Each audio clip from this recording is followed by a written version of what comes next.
situations going on. This is called the hole for a reason.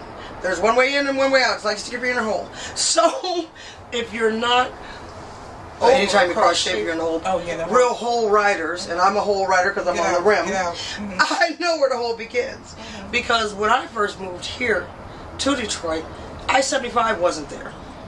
Okay, Marathon wasn't so up close and personal because this was all homes.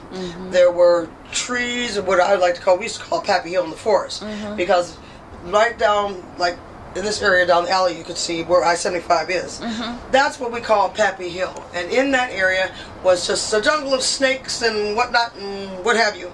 They dug that out and just, you know, began to sound like a wetland. It was wetland. It was actually, indeed. The hole was this street.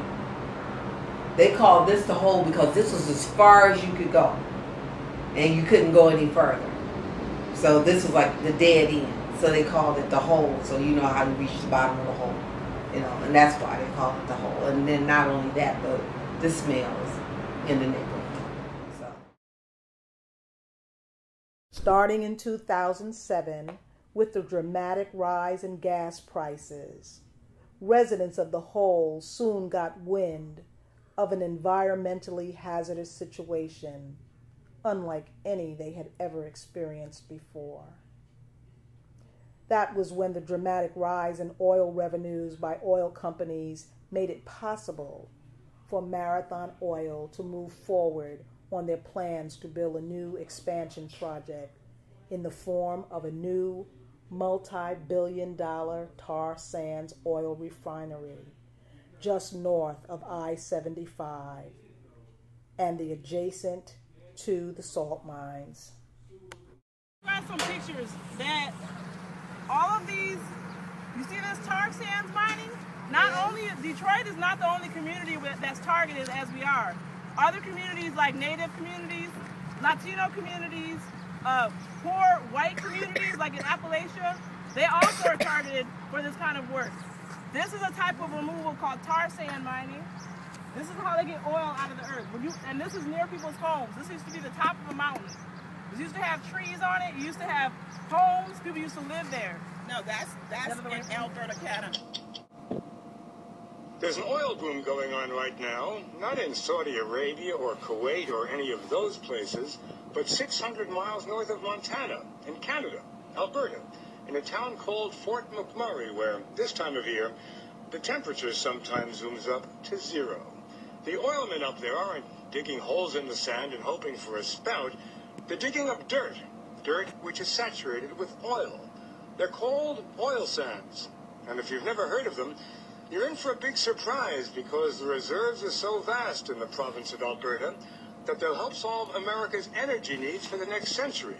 Within a few years, the oil sands are likely to become more important to the United States than all the oil that comes to us from Saudi Arabia.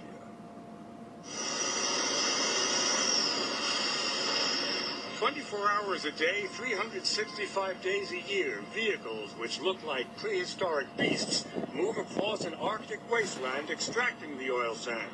There's so much to scoop, so much money to be made. There are 175 billion barrels of proven oil reserves here. That's second to Saudi Arabia's 260 billion. But it's only what companies can get with today's technology. The estimate of how many more barrels of oil are buried deeper underground is staggering. Listen to Shell Canada Chief Clive Mather. We know there is much, much more there. The total estimates could be 2 trillion or even higher. 2 trillion. 2 trillion. That's the number with a T. That's the number with a T. This is a very, very big resource. Very big? That's 8 times the amount of reserves in Saudi Arabia. The oil sands are buried under forests in Alberta the size of Florida. The oil here doesn't come gushing out of the sand the way it does in the Middle East. The oil is in the sand. It has to be dug up and processed. They're heated in a cell which separates the oil from the sand. The result looks like something out of Willy Wonka's chocolate factory. This oil froth is sent to an upgrader and eventually to a refinery. And once you've done that, it's as good as the oil that comes jumping out of the sands in Saudi Arabia? Absolutely as good as. In fact, it even trades at a premium because it's a high-quality crude oil. This mine in general will be in operation for about 25 years. But then $40 a barrel happened, and the oil sands not only made sense, they made billions for the people digging them. The capital of the oil sands frenzy is a frontier town called Fort McMurray, which isn't in the middle of nowhere. It's north of nowhere. In order to process the tar sands imported from Canada, Marathon would need large quantities of water. With Detroit residing next to the world's second largest supply of fresh water in the world, and city officials desperate to attract business revenues to offset the gaping financial vacuum left by the departure of the American auto industry, Detroit's city officials readily green-lighted the expansion. The large quantities of water needed for the refining process meant that Marathon would be producing over 3 million gallons of wastewater per day. Whether coincidence or not, the city happened to green light the construction of just such a facility to handle large amounts of wastewater for treatment in the form of a new combined sewerage overflow, or CSO, which was erected just south of Liddesdale as part of the city's wastewater treatment facilities. Both Marathon's tar sands refinery expansion and the CSO went up nearly simultaneously in 2009. It wasn't long before residents began to complain of noxious smells in the area and the toxic fumes in their basements. The source of these toxins were found to be from a combination of the wastewater being shipped from the Marathon refinery to the CSO under Pleasant Street via the city's public water lines. Artesian wells water struck during the building of the CSO is still now coming through sewer drains on the streets. There's some I don't want to call it undeveloped areas. I'll put it like that. There was some undeveloped areas where, there were animals living there, like rabbits. We would see rabbits and, small animals and stuff like that.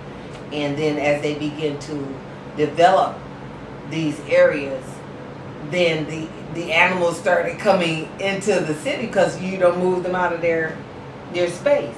And even now with the water treatment, waste treatment plant directly behind our house, when they first started tearing up Liddesdale, the block behind us, when they started tearing down the houses and started developing the land behind Liddesdale, they uprooted the animals, and then we started seeing like possums, rabbits, beavers. The worst was the rats, because we saw like a rat like this big. And that was the worst part, and one actually came up on our porch. So at that point, we started getting very outraged about it, and nobody in the city, as far as the city council is concerned, seemed to be trying to do anything about it. Well, we started